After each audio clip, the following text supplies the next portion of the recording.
What's up, wafflers, and welcome to the Toaster. This is the visual component of WAFFLE Mag, where we're gonna bring your faves, people you don't know, and people you should know in the creative world. I'm your host, Jordan Mays, and let's get into it. Today, I have a very special guest, someone who's near and dear to my heart. We grew up together in old rural Louisville, Kentucky, and now we're here, entrepreneurs in Atlanta, Georgia.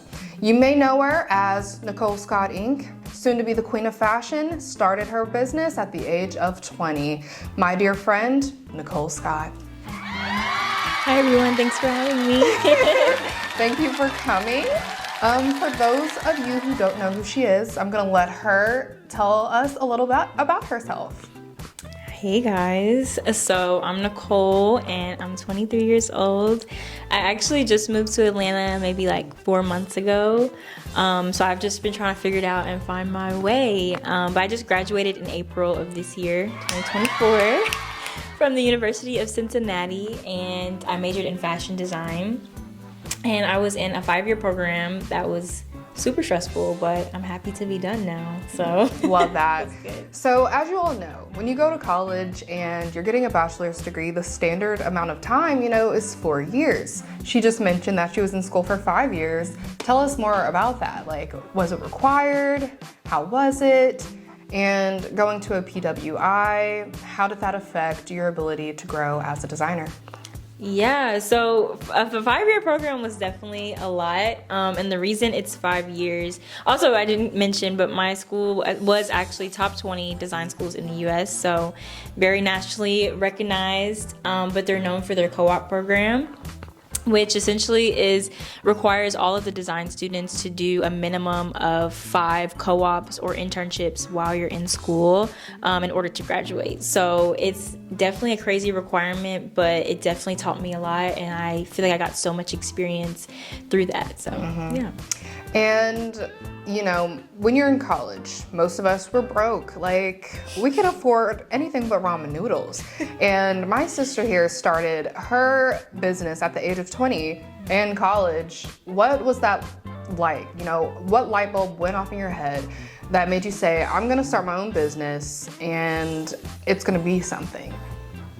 Yeah, I feel like the green light for me it really came after I received the Gucci Changemaker Scholarship. Hold on.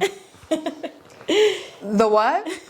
The Gucci Changemaker Scholarship I received in 2020. It was actually the first year they had done this program. It was like right after they had received like a bunch of backlash they did like a blackface thing. It was it was really bad.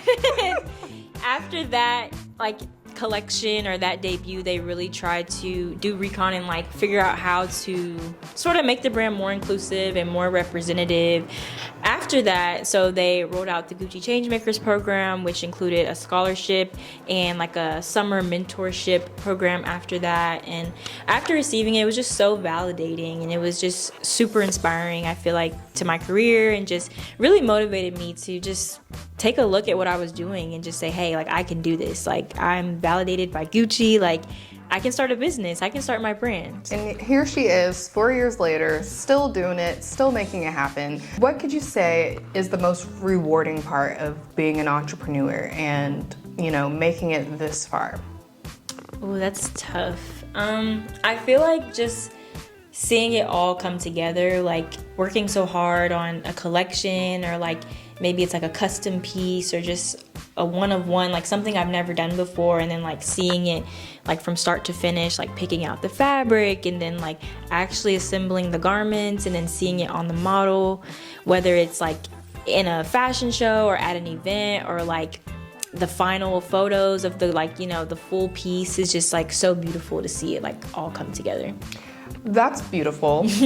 And I'm so proud of you. It's no short thing to, have a business that's made it to such a milestone. What could you say has been the most challenging part of it? Ooh, everything. I can't even lie. It's really hard to start a business. Especially at such a young age, like, you know, going through college and like trying to start your own business is really hard. Like, I honestly don't know how I did it. Sometimes I really think like, wait, what? But it's so many things. I mean, there's like financial challenges, of course, and then just like the support as well, like, you know, finding customers, finding an audience, and just getting people to support and follow and share, like that can be very difficult. And I can imagine. Yeah, like, and then also like trying to, you know, keep the brand sustainable and like, you know, doing your duty. Create a quality product. Yeah, creating quality products that of course like you feel confident and passionate in, and just you want other people to feel the same. It can be difficult. Right. Sure. I can imagine. What is the thing you're most proud of? Ooh, like in life? Life, the brand. Like what's been, or like maybe even what's been like that moment where you're like, you know, it's been worth it. I'm proud of myself. Like one of the most rewarding parts of the journey. Absolutely. I would probably have to say graduating college, or even just like the senior fashion show that we did, like, you know, right the day before graduation. It was just so rewarding. I think to know that, you know, after 5 years of hard work, like, you know, it really all paid off, and just to know that it wasn't for nothing, and like just to know that I stuck with something for 5 years. For sure. Even longer than that, because like, you know, you kind of live your whole life like hoping one day you'll graduate college or whatever it is for some people, but it was just so beautiful to kind of see that and know that I achieved that, because not everyone can say that they have a college degree. So exactly. When I graduated school, I definitely felt like it was the best day of my life. So I can completely relate. You mentioned that one of the challenges is finding an audience and that kind of thing. Who is your audience? And can you explain to us a little bit more of like your brand's, you know, their goals, who they're targeting, the kind of things you're creating, the types of occasions, you know, your brand is perfect for, that kind of thing? Yeah, of course. So I feel like my audience is, honestly, I always call them like the bohemian futurists. So it's definitely someone who's like carefree, like go with the flow. Very earthy. Yes, very earthy, one with nature, you know, like someone who just loves the vibes and can just kind of, you know, like throw something on, but also wants to like look put together. True. And they just, you know, they're just with the vibes, like whether it's hanging out with friends or like, you know, going for a walk or, you know, grocery shopping. Like it's just like, oh, like you can romanticize life. Right. I really like that. And I feel like the futurist aspect of like the boho is more of just like the inclusivity and like promoting like ethical, you know, sustainable fashion, and just like being like woke, I guess, or just understanding that, you know, we are the generation like that can make change. You know, I guess I could say my audience is Gen Z, but you know, we're the young generation that can make change. Like we owe it to ourselves to like have that responsibility to, you know, promote sustainable values and fair working conditions, and, you know, just all of that. Yeah. Period. You hear that? If you're a boho, if you're a bohemian futurist, this is the brand for you. This is the brand. And I bet you all didn't know, but Nicole is wearing her own brand. Can you explain to us the look? Yeah, so the look today, this is from the Spring Summer 24 Garden of Love collection. I'm wearing the encouraging crew neck as the top, and it goes with our spruce cargo pants. Super cool. I really love it. Super comfy, very super cozy, very loungewear vibes, very boho futuristic. Yes. Love that for you. And what would you tell like 9-year-old Nicole, like little Nicole, if she could believe that she would make it this far? Yeah, it's so crazy. Like I honestly feel like I'm living like the dream. Like I feel like at 9 years old, this is like I'm where I would want to be, which is so crazy to think about. But I would probably just tell her like, don't give up, you know, keep going, like you're gonna achieve everything that you hope to, and you know, just continue to follow your dreams, continue to persevere. Don't let anyone tell you that you can't, because you're gonna prove them wrong. So exactly.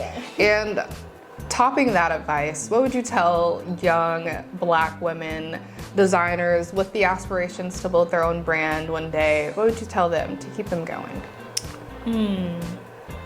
I would probably tell them to definitely follow your dreams, and of course like stay inspired by everything, like whether it's just your day-to-day activities, which I know can get super boring, but like always look for your why. You know, why are you doing this? Like what gets you up in the morning? You know, what motivates you? Because I feel like that's kind of what has kept me going. And definitely just like use your resources. Like, you trust me, you know a lot more people than you think, and you know, definitely try to network and like just meet everyone and talk to everyone and use every opportunity that you get.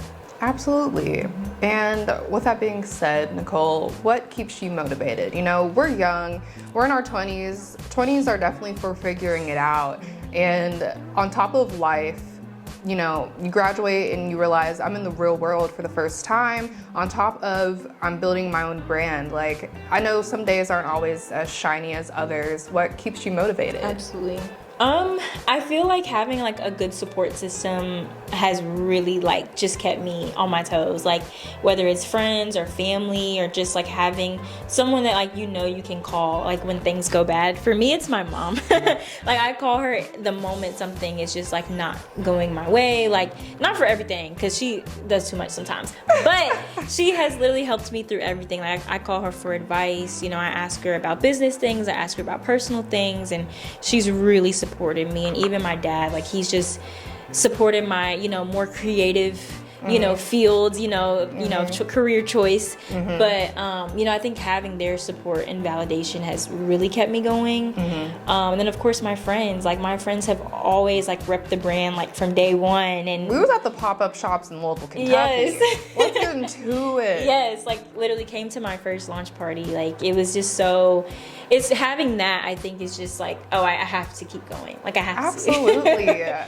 Well, I hope y'all are enjoying getting to know Nicole as much as I am. And let's dig a little deeper. What does a day in the life look like for Nicole Scott? Well, a day in the life right now honestly consists of me like waking up. Like, I wake up around 6:30, 7, and I kind of start my day. I get dressed, I get ready for work, and yeah, I go to work. I work 9 to 6, which is so crazy. Sick. But right now I'm actually a menswear design assistant for an Atlanta fashion brand. Clock it. Yes, no, I really love it. I've learned so much. I just started like maybe 2 months ago, like a month and a half. So I'm really still learning and like, you know, figuring out the ropes, but it's been such good experience to kind of just understand like the ins and outs and, you know, get to see how quality pieces are made, especially like here in Atlanta, which is like so cool. So I'm learning a lot. It's good. I know, it sounds really cool. It sounds like you're on your way and you've got the opportunity to learn more. For us, let's learn more about you. Share something, like a fun fact about yourself. Outside of design, what's something we wouldn't know? A fun fact. I can cook. Period. We love that. What's your best dish? Oh my gosh. Like, I had a couple of like really, like, I would make stuffed chicken a lot. Like, that was probably my best dish for a while. What are you stuffing the chicken with? Oh, girl, I would do like, I would use cream cheese as a base, like always. Like, but sometimes I would do like spinach, mushrooms, cheese. Mostly now I just kind of do like spinach and cheese, but add those little mushrooms in there. Yeah, mushrooms are good, y'all. Yes. If y'all ain't got the taste buds for some mushrooms, No, honey, for real. y'all need to get with it or get lost. Literally, yeah. I love that. But I mean, that makes sense. I feel like as a creative, it transcends in all realms. Like, cooking is art, so Absolutely. I'm not even surprised that you can cook, girl. But with that being said, as a designer, you design clothes. Does that mean you can draw? Ooh. I actually hated drawing class. Like, my college drawing class, I hated it. Like, if there was a class that I would have maybe not passed, it was probably that class. But I will say I did get better. When I took drawing 2, I got much better. And shout out to my professor, Randy. He was amazing. Shout out to you, Randy. Shout out to Randy. But no, I can do a little something. You know, I'm not terrible. I can do a little something with, you know, give me pencil and paper, I can do something. But I think I've definitely gotten better more with like digital sketching. That's like my strong suit for sure. Period. And how does digital sketching work? Is that like, what's the platform? Is it just Adobe. like, yeah, maybe. Yeah, Illustrator. Illustrator. Yeah, so I do a lot of, I mean, they kind of call them CADs or flats. So, I mean, CAD just stands for computer aided design, but like a CAD sketch is really just like a digital sketch, or just like how you would sketch a garment, you know, on Illustrator or Adobe. But True. that I pretty much learned in school, and like that is like, that's my strong suit right now. Period. Yeah. Adobe is is key. Like you can't create without Adobe, literally. Okay, so we've talked about school. We've talked about clearly, you know, you've got a thing for the arts.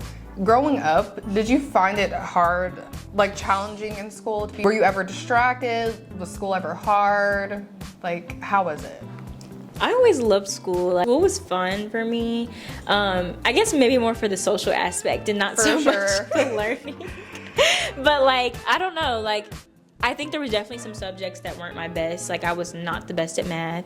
And like, I even struggled in some other classes. I think it kind of depended on the teacher, but I actually really loved science. Like, that was like one of my favorite subjects, like besides art class. And I feel like as far as being creative, you know, I always made sure I had art classes. You know, I always took art as an elective. And even in high school, like I had 3 art electives my senior year. Like, I was taking photography, AP art, cute. And then like I think 3D art. It was like some sort of sculpture class. I just always made sure it was in my course curriculum just because I needed that outlet. Right. Love that. As a designer, as someone who has a passion for fashion, what are 5 items you can't live without?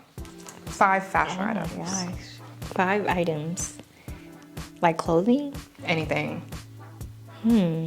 Like as a glam girly, what can you not live without? I definitely feel like I have so many black shirts in my closet. So I just feel like you have to have a black tee. Like, you have to. And if you don't, I don't know how you're making outfits. But a black t-shirt for sure.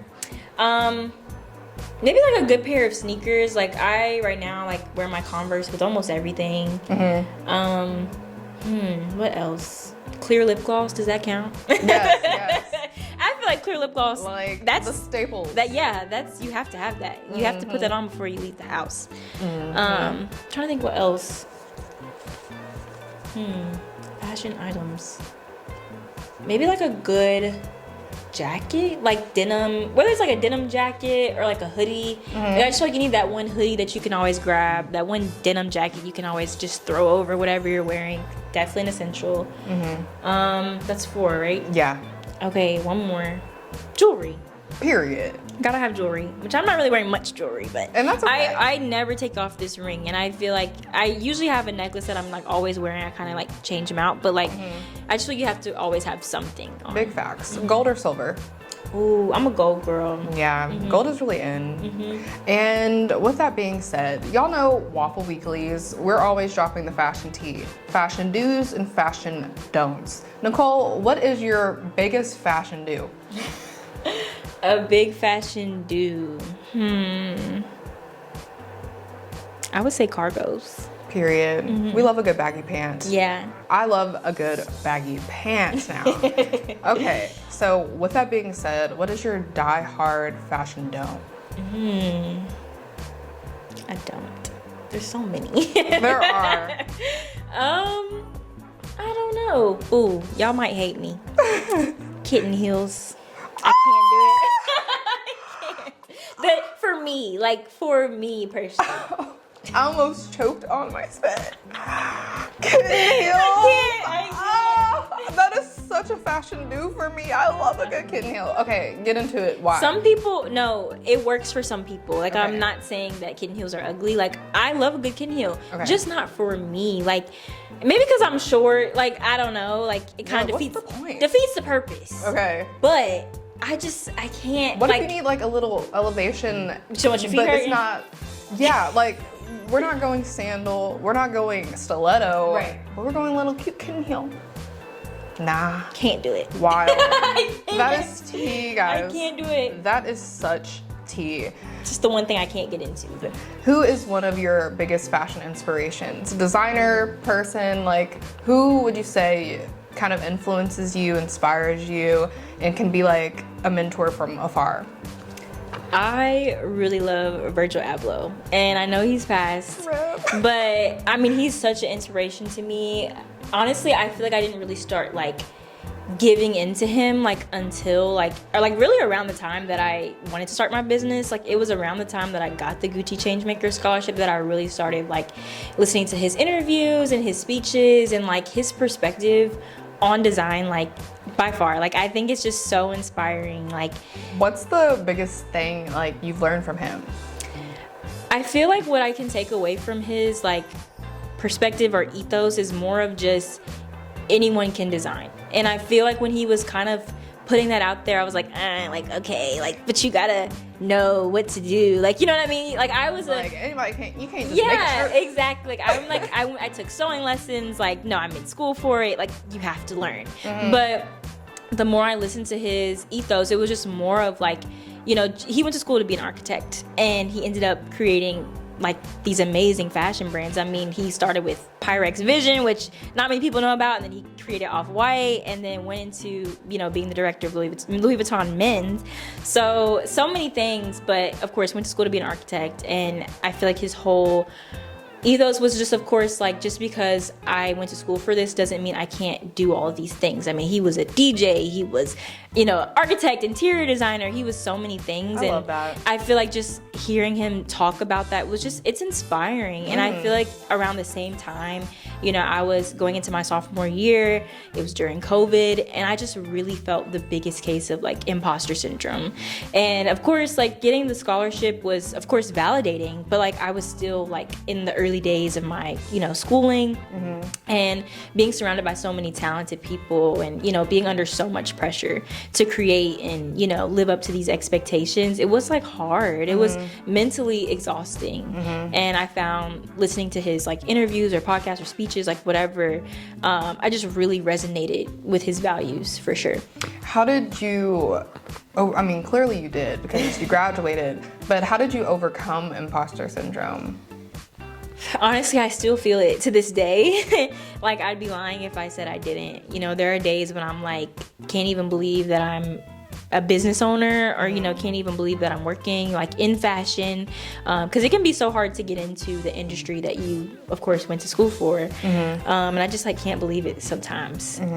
But I think the biggest thing they always say is like, fake it till you make it. That's true. And I mean, every day, like, I mean, I pray to like put on a face, like, because you have to sometimes. Sometimes the face becomes real. Like, you're Yeah. faking it so much you don't even realize, like, now it's natural. Yeah. I'm faking it till I make it. Now I'm here. For sure. So that's definitely tea, guys. Definitely Clock tea. that. Clock it.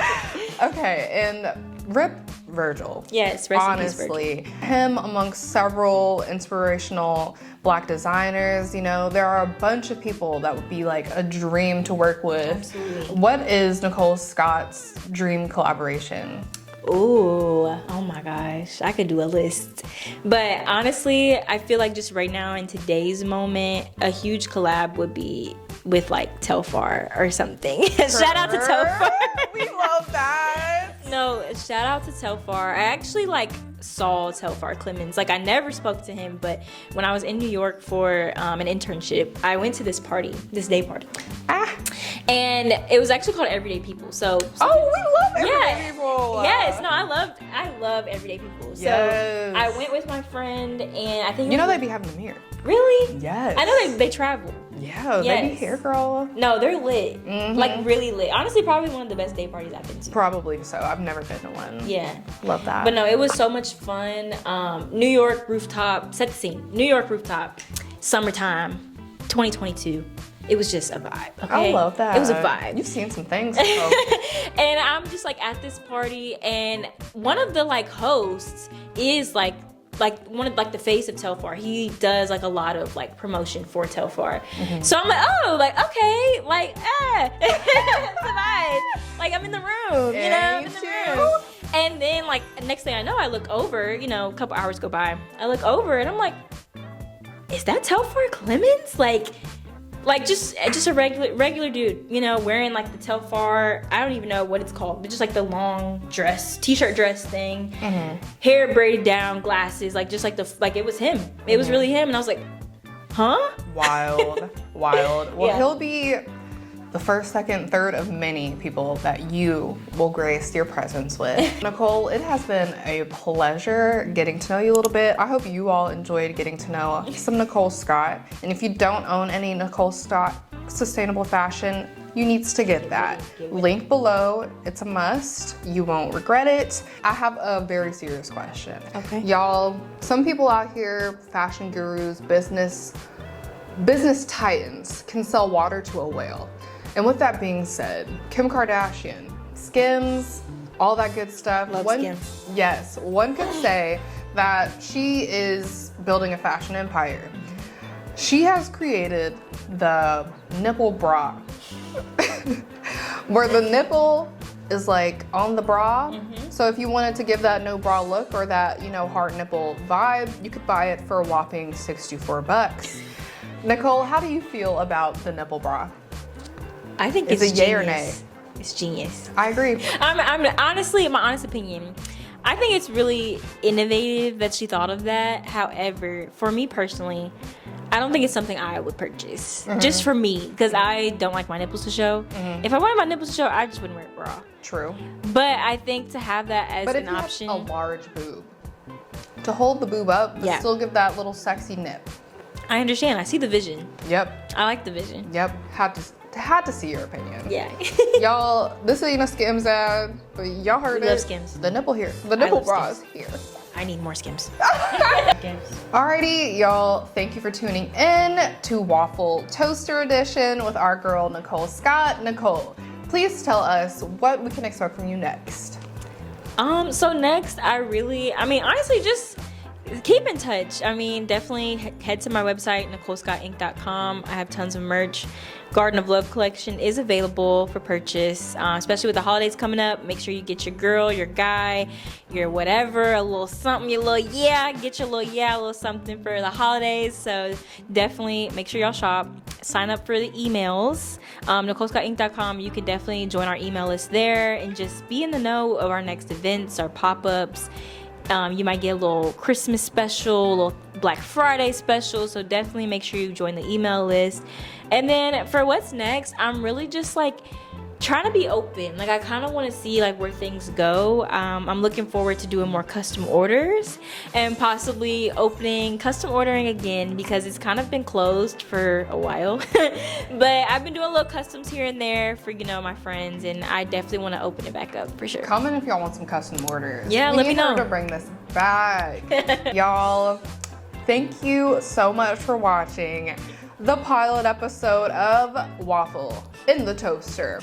Thank you, Nicole, for being in the hot seat today. Thank you. Thank you for inspiring me. You'll for sure inspire others. Y'all, make sure you like, comment, and subscribe. This is WAFFLE TV, and we're just getting started.